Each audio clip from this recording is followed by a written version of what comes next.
साथियों नमस्कार, जय हिंद। आज अपन लोग चर्चा करने वाले हैं अफ्रीका महाद्वीप के अंदर कौन कौन सी नदियां हैं, इनको लेकर के अपनी बातचीत होने वाली है।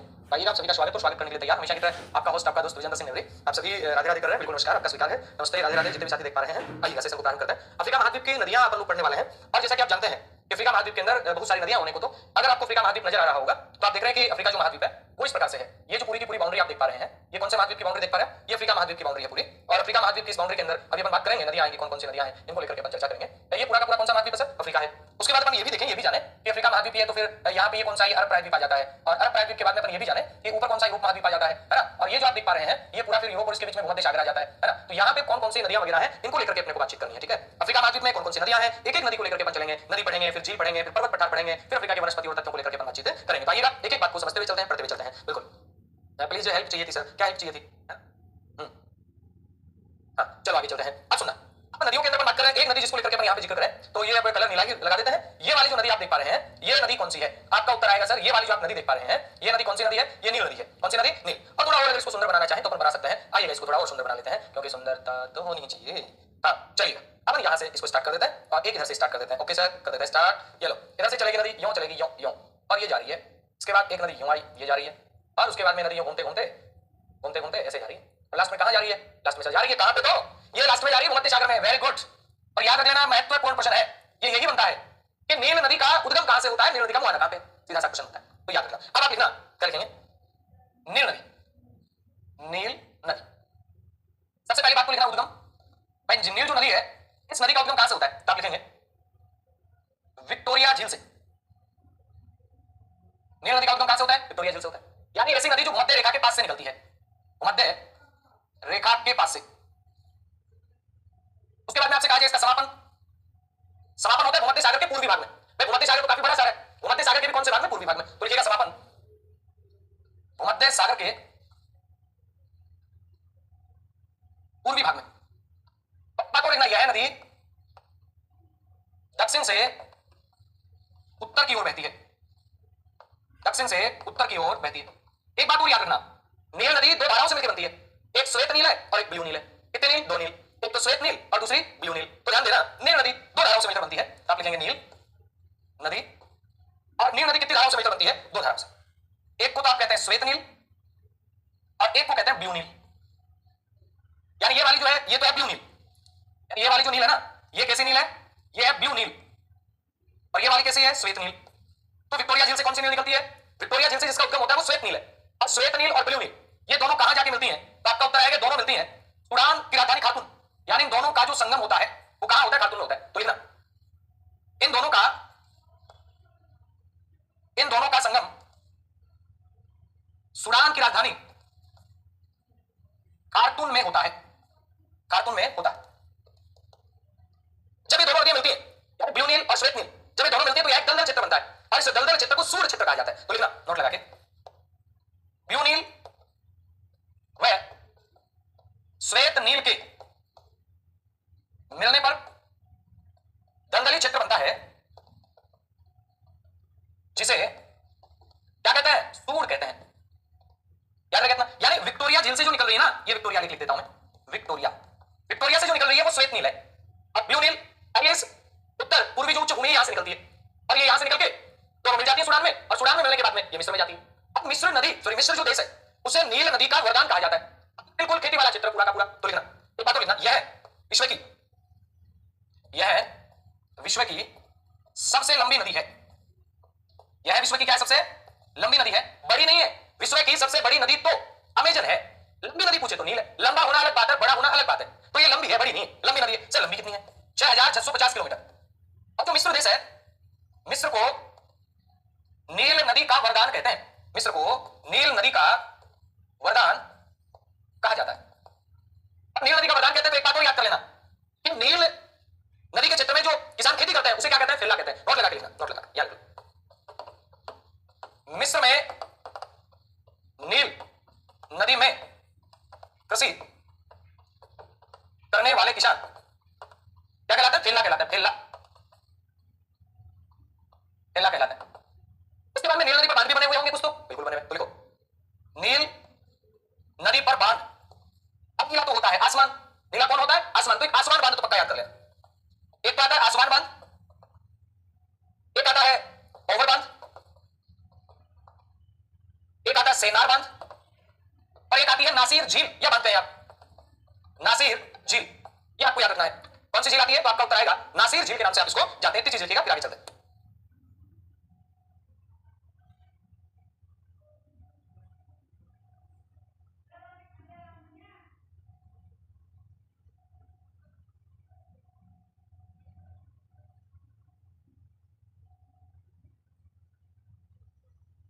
हाँ जी, ये क्या कह रहे हैं, मैंने सुना नहीं।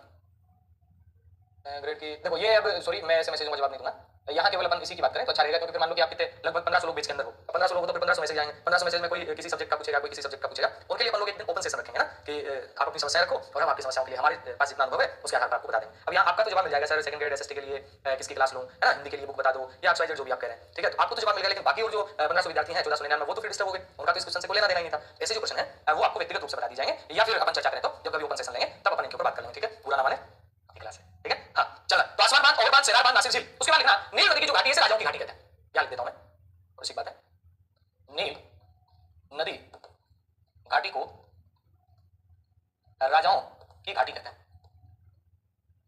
एक बात और लिखना, नील की सहायक नदी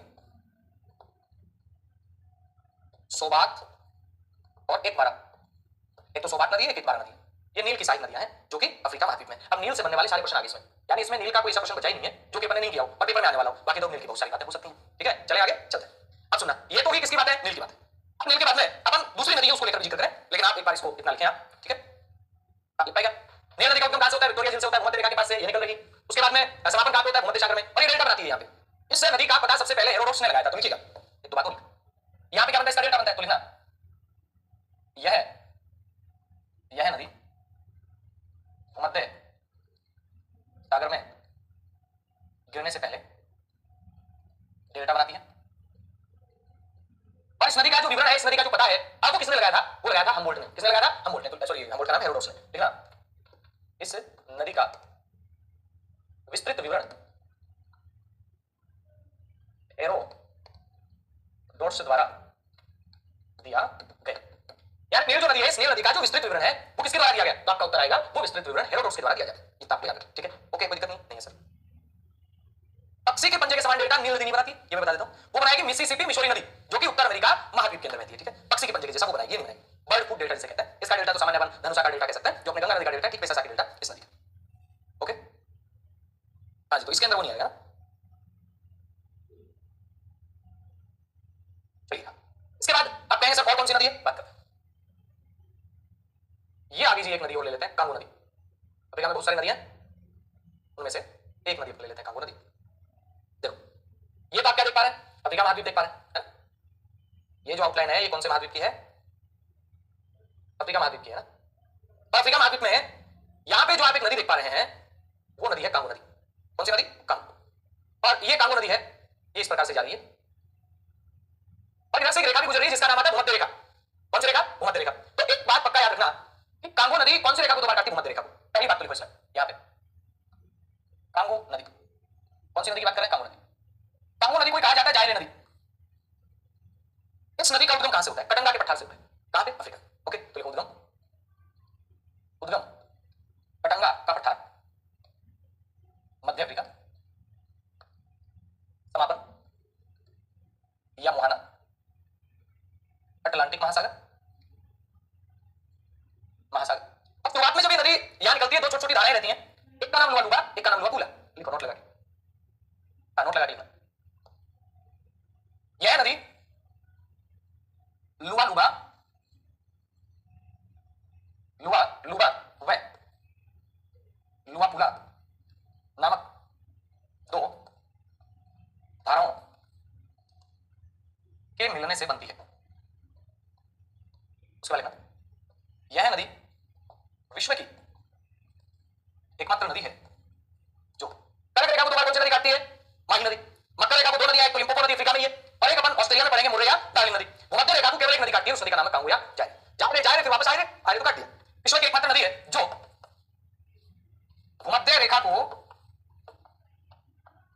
दो बार काटती है, क्या भूमध्य रेखा जो है इस रेखा को दो बार काटने का काम कौन सी नदी करती है? तो आपका उत्तर आएगा कांगू नदी या जारी नदी करती है। ठीक बात है। उसके बाद लिखना इस नदी पर जलप्रपात बने हुए हैं। जलप्रपात अरे एक तो बना हुआ है स्टेनले जलप्रपात और एक बना हुआ है लिविंग स्टोन जलप्रपात। एक तो स्टेनले जलप्रपात, एक लिविंग स्टोन। याद रखना विक्टोरिया जलप्रपात विक्टोरिया झील के पास नहीं है। विक्टोरिया झील अलग चीज है, विक्टोरिया जलप्रपात अलग चीज है। यहां पे दोनों जलप्रपात स्टेनले और लिविंग स्टोन। फिर कहेंगे सर इस पे बांध बना हुआ है, कांगो पे इंगा बांध है। नीला नीला आसमान होता है, आसमान बांध नील पे है। नीला नीला आसमान होता है, आसमान में सेना रहती है। सेनार बांध कहां पे है? नील नदी पे है। क्या बराबर ने नीला नीला तो आसमान रहता है, आसमान में सेना रहती है तो सेनार बांध आएगा। और कई बार सेना वहां से और भी करती है तो और बांधा जाएगा। नासिर झील तो वैसे याद है। तो कांगो पे इंगा बांध है, कांगो नदी है इंगा बांध है। कांगो नदी पर इंगा बांध है। वो कांगो नदी पर कौन सा बांध है? तो आपका उत्तर आएगा कांगो नदी पर इंगा बांध। ओके याद रहेगा इतना? ठीक है लिखो इसको।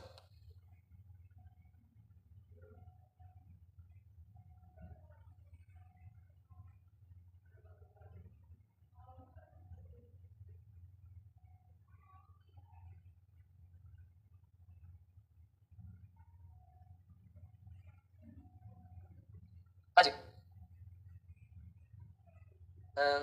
रिकॉर्ड में मिल जाएगी। हाँ मिल जाएगी, कोई दिक्कत नहीं है ना। जैसे आप करते हैं परचेज माई मटेरियल में जो क्लास हो चुकी होती है एक दो, वो आपको वहां पे मिल जाती है, कोई दिक्कत नहीं। ओके चलिए ठीक है। इंगाबान उसके बाद लिखना कांगो की सहायक नदियां। अब आप सोच रहे होंगे सर अपने को तो राजस्थान की सहायक नदियां नहीं याद होती, चंबल वगैरह की, इनकी भाई साहब आप से पूछ लेती है, पूछ लेती है तो देखो हम तो पढ़ाएंगे।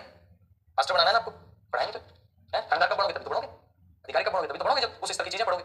आप इससे मोए मोए प्रश्न बहुत अच्छे पूछती है, पूछती सामान नहीं है, बोर्ड की तरफ जाने का काम नहीं करती, लेकिन आप पूछती जरूर है। कांगो की सहायक नदियों में लिखना कसाई एक लिखो, ओ बंगो एक लिखो, लो मामो एक लिखो, सेंगन इत्यादि। उसके बाद में लिखना यह है अफ्रीका महाद्वीप का बड़ा अपवाह तंत्र है। यह अफ्रीका महाद्वीप का कैसा बड़ा अपवाह तंत्र है। उसके बाद लिखना इस नदी पर जलप्रपातों की अधिकता के कारण यानी जलप्रपात बहुत ज्यादा इस नदी पे, अधिकता के कारण जल विद्युत उत्पादन की, दो मैंने बड़े बड़े लिखे बहुत सारे, उत्पादन की संभाव्यता अधिक है। ओके इतनी चीज लिखिएगा, उसके बाद फिर आगे चलते हैं और बातें करते हैं। ठीक है हाँ जी लिखा था ठीक।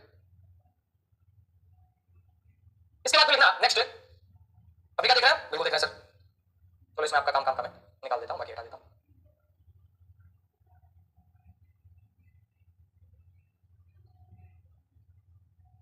यानी अफ्रीका के दक्षिणी भाग में एक नदी आती है जिसका नाम आता है जाम्बेजी नदी। कौन सी नदी? जाम्बेजी।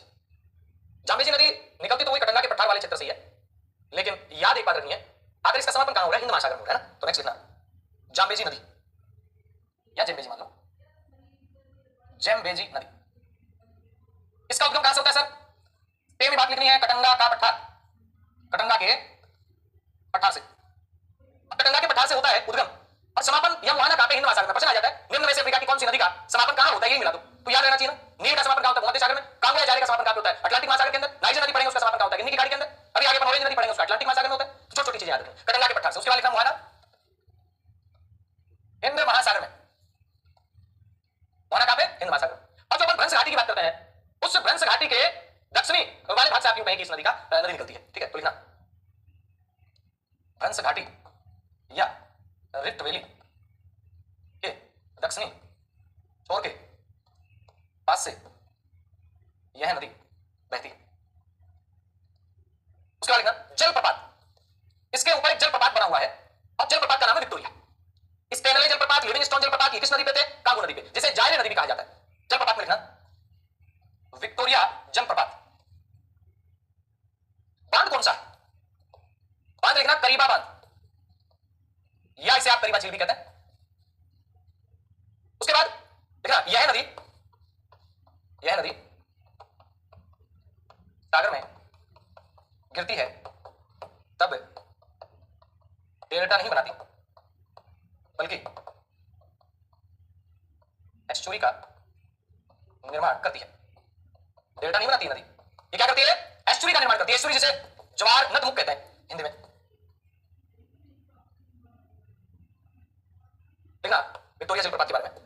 इस जलप्रपात को गरजता धुआं कहते हैं। विक्टोरिया जलप्रपात अधिक चौड़ा जलप्रपात है। ओके, डेल्टा का मतलब तो ये होता है कि कोई भी नदी जब सागर में जाती है तो गिरने से पहले वो क्या करता है, ऐसे ऐसे अलग अलग भागों में बढ़ जाती है। इधर से जैसे मान लो कि नदी आ रही है, लास्ट में वेग कम हुआ, वो बिखर गई, तो ये जो निक्षेपात्मक एक स्थलाकृति बनती है, लैंडफॉर्म्स बनता है, इसे आप क्या कहते हैं, डेल्टा कहते हैं। लेकिन एक नदी ऐसी की जो आई पुराने के बाद सीधा सागर में गिर गई यहाँ पे, तो वहां पे जो बनेगा उसे आप एस्चुरी कहते हैं या ज्वार नदमुख कहते हैं, ज्वार नदमुख या एस्चुरी, ठीक है। और अगर ये इस प्रकार से बिखर जाए तो वहां पे क्या बनता है, तो आपका उत्तर आएगा वहां पे डेल्टा बनता है। तो जेमेज नदी के बारे में इतनी बातें आपको याद रखनी है। जेमेज नदी विशेष बात याद रखनी है, जो जिम्बाब्वे और जाम्बिया है उसके बीच में सीमा बनाने का काम करती है। जेमेज लिखना, यह जिम्बाब्वे व जाम्बिया के मध्य सीमा बनाती है। यानी यह क्या करती है, जिम्बाब्वे और जाम्बिया के मध्य सीमा बनाने का काम करती है। किसकी बात कर रहे हैं अपन जेमेज नदी को लेकर चर्चा करें, तो लिखिएगा इसको, फिर आगे बात करते हैं अपन। सर मैंने आर्टिस्ट दिया था, 61 नंबर आई जो क्वेश्चन आते हैं वो भी गलत हो रहे हैं। अब देखो वो तो गलत हो रहे हैं तो उनको सुधारो, है ना। ओके, हाँ ये लिखिएगा, फिर आगे चलता हूँ बातचीत कर, ठीक है।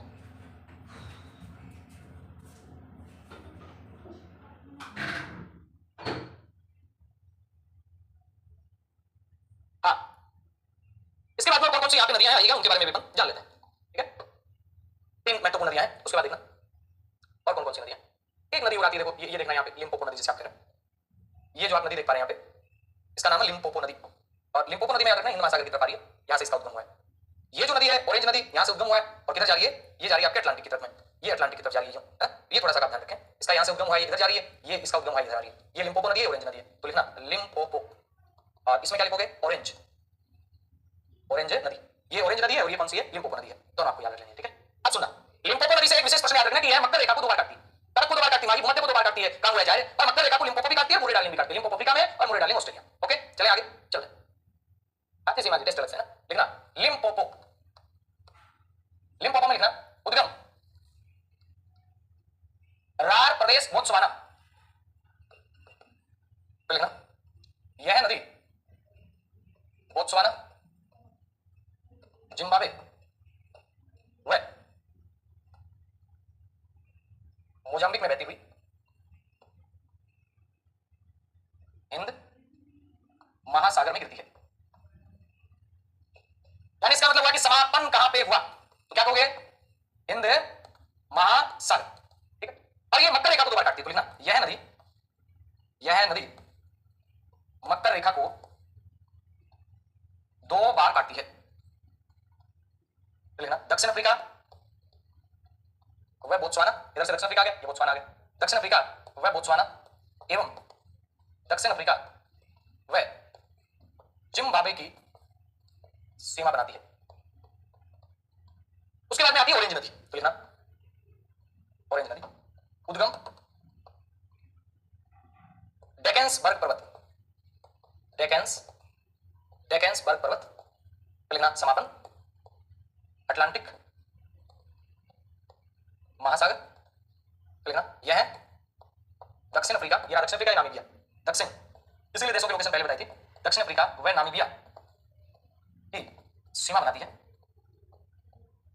ठीक है। तो लिखना इसकी सहायक नदी वोल व मोलाप्पा है।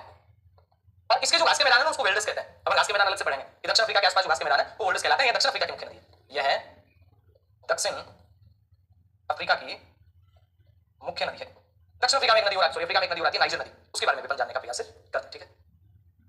लिख पाए ना, तो लिम्पोपो नदी में याद रखना कि मकर रेखा को दो बार काटती है, ये विशेष बात इसमें याद रखने वाली है, इंपॉर्टेंट बात। पेपर में प्रश्न आते हैं इसे, बातें तो अपने को करने भी, ठीक है। हाँ जी,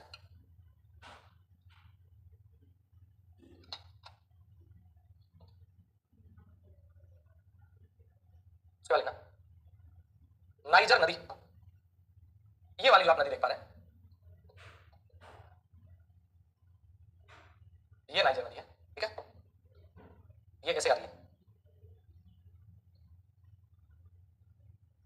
ये वेन्यूज की साइड नदी है, तो लिखना नाइजर नदी। ये कहां से निकलती है, अब नाइजर से निकलेगी, तो लिखो उद्गम, एक जगह का नाम आता है फूटा जालोन, फूटा जालोन उच्च भूमि। समापन कहां पे होता है, गिन्नी की खाड़ी। समापन में लिखना समापन की खाड़ी, ये जो आप देख पा रहे हैं गिनी की खाड़ी है, तो अटलांटिक महासागर का हिस्सा गिनी की खाड़ी। फिर लिखा इस नदी बेसिन में तेल ताड़ के वृक्षों की अधिकता है, अतः इसे तेल ताड़ वाली नदी कहते हैं, यानी ऑयल पाम रिवर इसे कहा जाता है। उसके बाद लिखना सहायक नदी, वेन्यू नदी और जोलीबा। एक बांध बना हुआ है नाइजर पर केंजी बांध है। नाइजर पे कौन सा बांध है तो याद रखना केंजी बांध। नाइजर नदी पर कौन सा बांध है, केंजी बांध। नाइजर और नाइजीरिया दोनों की क्या बनाती सीमा है, ठीक है, तो लिखना यह है, इधर लिख लो यह नदी नाइजर व नाइजीरिया की सीमा बनाती है। ये अफ्रीका महाद्वीप की मुख्य नदियां हैं। कौन से महाद्वीप की, अफ्रीका महाद्वीप की नदियां, ठीक है, तो लिखिएगा इनको। हाँ संडे को करते हैं ना, ओके चले आगे। इसके बाद दो बातें और लिख लो, ज्यादा कुछ नहीं लिखना। अफ्रीका महाद्वीप की नदियां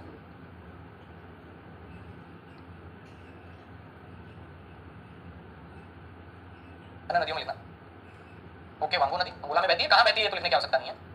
उसके बाद जुबा नदी सोमालिया वाले क्षेत्र में बहती है। उसके बाद रूफीजा नदी तंजानिया वाले क्षेत्र में बहती है। एक आती है लुंगेडा नदी, कोई खास बात नहीं, ये लिख लो सेनेगल नदी। एक आती है सेनेगल नदी, एक आती है टूगेला नदी साउथ अफ्रीका में। इतनी नदियां और हैं जो अफ्रीका में बहती हैं, बाकी जितनी डिटेल लिखवाइए उतनी याद कर लेना। नेक्स्ट सेशन में अपन अफ्रीका महाद्वीप में फ्रेंड्स घाटी है, उसकी चर्चा करेंगे। अफ्रीका में जिले कौन कौन सी हैं उनको लेकर के बातचीत करेंगे। आज के लिए इतना काफी है। जय हिंद जय भारत।